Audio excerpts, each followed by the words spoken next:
मेरा कमली वाला अस्सलामुअलैकुम ऑल माय फ्रेंड्स। आज महफिल करवाई है हम लोगों ने औरतों की, तो चेक करें महक और मीर।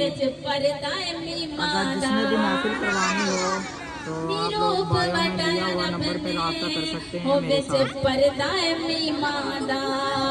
जीवे मेरा कमली वाला ओ जीवे जीवे।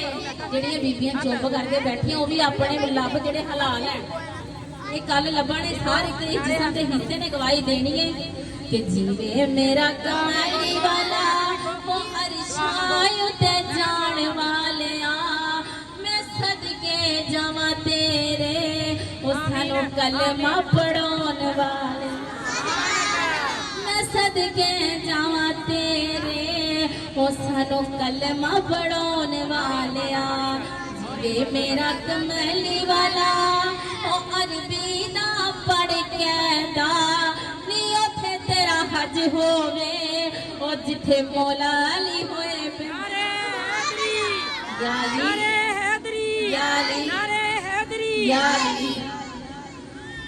जीवे मेरा कमली वाला ओ अरबी दा पढ़ के दा नी उथे तेरा हज होवे ओ जिथे मौला अली होए पैदा ते कह दियो सुभान अल्लाह।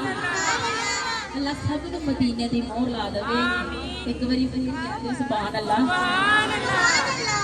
जीवे मेरा कमली वाला ओ सैयदी वे पाल दिया जग विच तुमा पईया ओ बीबी आमना दे लाल नी जग विच तुमा पईया ओ बीबी आमना दे लाल दिया।